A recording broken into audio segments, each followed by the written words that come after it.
I want to tell you the most interesting story in the world. Why a person becomes the person he becomes. Why a little boy or a little girl grows up to be the kind of person he or she becomes. Now, the estimates by the experts in this field are that most of us are using somewhere around 5% of our real potential. Some experts say as little as 1%. It means that we're only giving about 5% of ourselves to what we're doing, to our days, our work, our families, everyone we know, our entire environment. But it also means that we're only experiencing 5% of the fun, 5% of the joy, 5% of the rewards we could be knowing, or less. All the experts are agreed that in each of us there are deep reservoirs of ability, even genius, that we habitually fail to use. Why? We know that most people desire by nature to succeed. But what is success? What is this word that has become so famous in the world? What does it mean? Most people don't know what success is all about. And since they don't know what it's about, they really don't know where to look for it. Success is really nothing more than the progressive realization of a worthy ideal. This means that any person who knows what he's doing and where he's going is a success. Any person with a goal toward which he's working is a successful person. This means that the boy in high school who's working toward a diploma, or the boy in college toward a degree, is just as successful as any human being on earth, because he knows what he's doing, why he's getting up in the morning, and where he's going. But conversely, if a person doesn't know what he's working toward, what it is he wants, doesn't have a goal toward which he's working, then he must, at least by this definition, be called unsuccessful. Why isn't then, with this simple definition, why isn't everyone successful? It should be easy. Yet surveys indicate that 19 out of 20, 95% at least, are not. In fact, a survey one time asked thousands of working men why they got up in the morning and went to work, and 19 out of 20 didn't know. 19 out of 20 working people didn't have the foggiest notion of why they got up in the morning and went to work. Under closer questioning, they said, well, everybody works. Well, that would be a good reason to quit. In fact, here's a little rule of thumb you might want to remember. Whatever the great majority is doing under any given circumstance, if you do exactly the opposite, you'll probably never make another mistake as long as you live. Just something to keep in the back of your mind. The problem with most people is that they're playing the world's most unrewarding game. And the name of the game is follow the follower. There's a story about a small town in which there was a jewelry store, and like all jewelry stores, or most jewelry stores at least, he had a big clock in his window. And every morning for years he'd noticed a working man stop, adjust his pocket watch to the same time as the clock in the window. He'd been doing this for many years, and one morning the jeweler was out in front sweeping a sidewalk, and so he asked the man, he said, tell me, why do you adjust your watch to my big clock every morning? I've noticed you're doing that for years. The man said, well, I'm the foreman down at the big plant. He said, I want to make sure my watch is correct because I blow the quitting whistle every night at 5 o'clock. The jeweler looked at him rather strangely for a minute, and he said, well, that's funny. He said, I've been setting that big clock in the window by that quitting whistle all these years. A very logical thing, but they could have been off 6 months. It was a case of a person just going along with what he thought to be correct without checking his references. So I want to suggest that from now on out, at least we do that we check our references and ask ourselves, are the people I'm following going where I want to go? Let me tell you the story of what we might call the average young man in our society.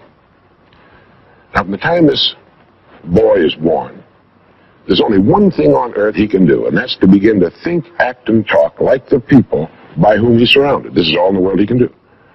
But right off the bat, the odds are 95 to 5 that he's thinking, acting, and talking like the wrong group. They're wonderful people. They love him. They do anything in the world for him. They want him to succeed. But the odds are 95 to 5 they haven't got the answers he needs if he's to reach fulfillment as a human being, if he's to reach this success that he wants, if he's to reach into these deep reservoirs of ability and genius we know he possesses and draw it out. Well, he starts in school. The most important thing to a little boy in school is to be liked by the other little boys in school. And so at this tender age, he begins to follow other little boys his same age who don't know any more than he knows and who do not necessarily have any capacity for leadership. And he does this in the first grade, and the second, and the third, and the fourth, and the fifth, and the sixth, and the seventh, and the eighth, and year after year after year, he forms himself into a composite average of other little boys his age, trying to be like them, trying to do the only thing in the world that's impossible for a human being to do, which is to be like somebody else. Now, let's say he goes all the way through school, usually goes in the military service. Again, he's caught in a vice-like grip of conformity. Now, let's say he's 25 years old, out of school, out of service. What's he going to do? As a rule, he'll go back to his hometown, unless he's married, in which case he'll go to his wife's hometown. But let's say he goes back to his own hometown, he's single, he doesn't know quite what to do. He's standing on a corner one morning, and a friend that he knew in school comes up and says, "Hi there, Charlie, what are you doing?" He says, "Nothing." He says, "Why don't you come down and work where I work? It's a pretty good place, the pay's regular, we got all kinds of fringe benefits and so on," and so he does. The odds are about, again, 95 to 5, that his first job is taken as a result of random application. On the job, without thinking about it, the most natural thing in the world for him to do is to look around, see how the other guys are doing their job, and to begin doing his the same way, assuming that what is normal for them is normal for him. No reason for this. He doesn't think about it. He just does it. Now, he has stretching in front of him 50 years or more in the golden age that man has been dreaming of since the days of ancient Greece. What's he going to do with these 50 golden years? We know that he works 40 hours a week as a rule. 40 hours a week, which leaves him 72 hours a week when he's neither working nor sleeping. 72 free discretionary hours each week to do it as he pleases.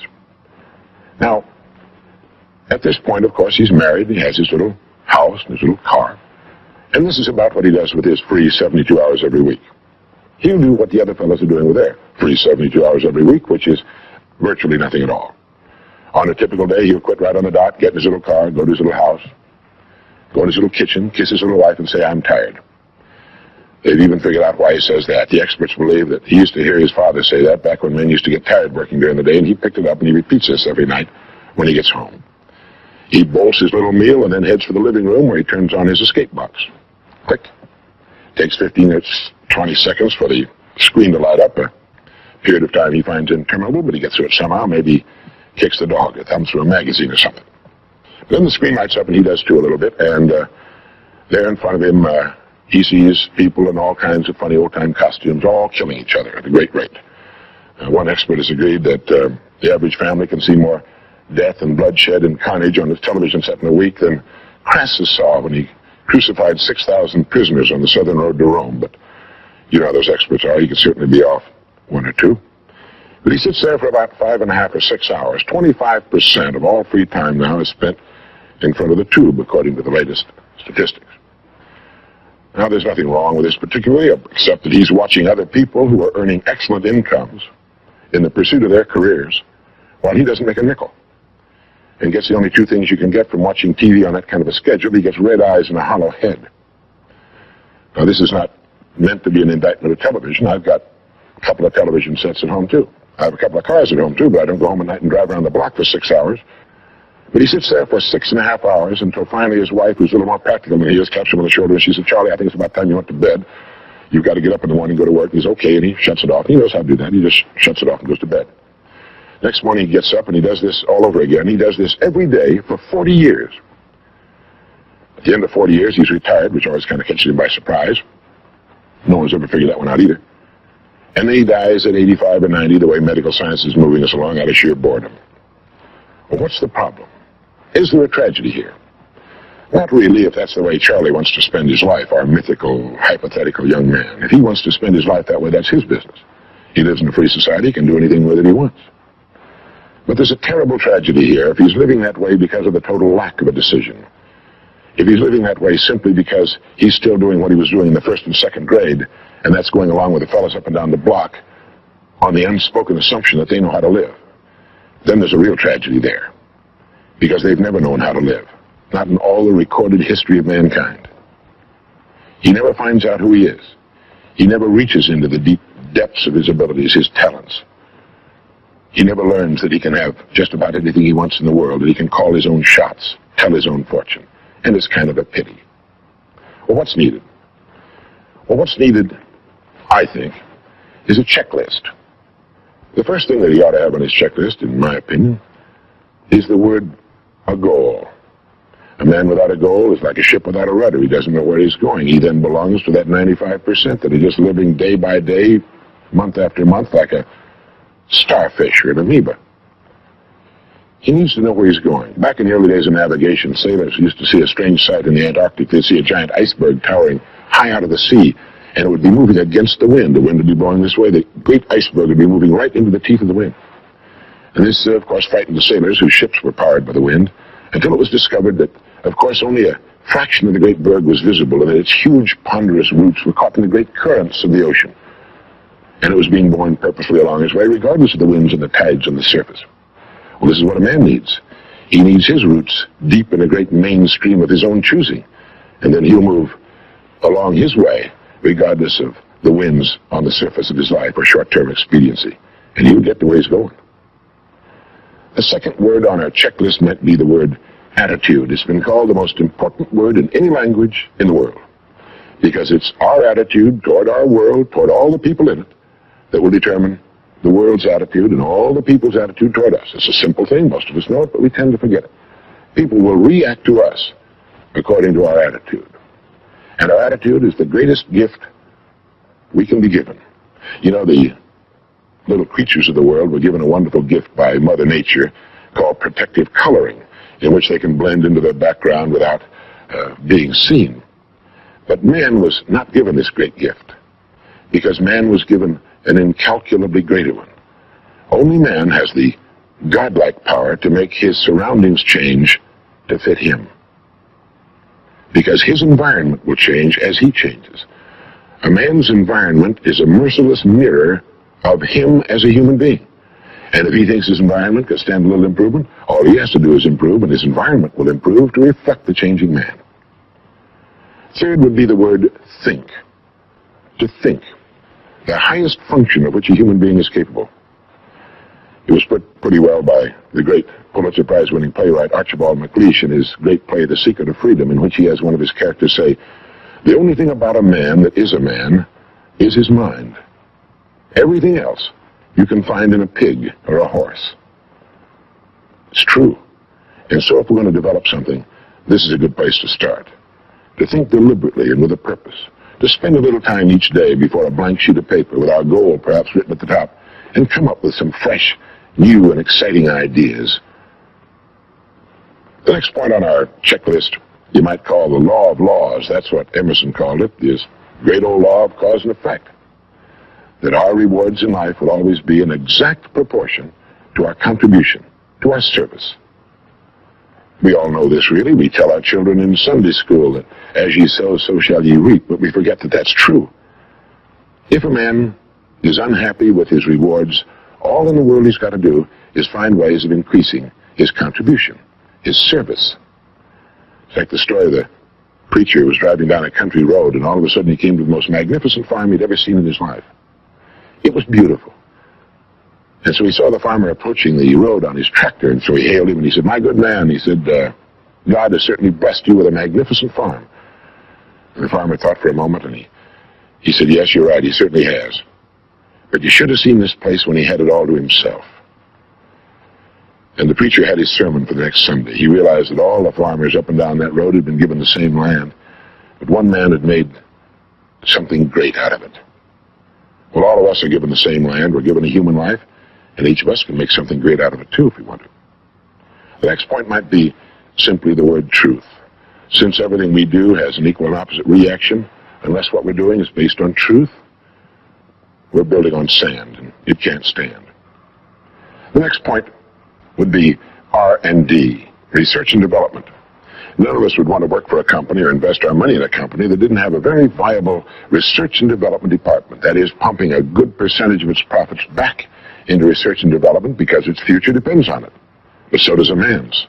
And you might ask yourself, how much of your own take-home pay have you spent during the past year for materials calculated to make you smarter this year than you were a year before?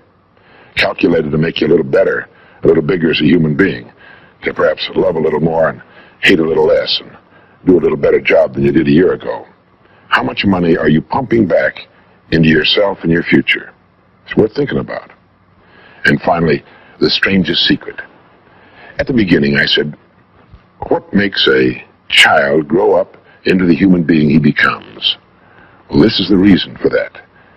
Of course, he's the confluence of a genetic pool that goes back for thousands and thousands of years.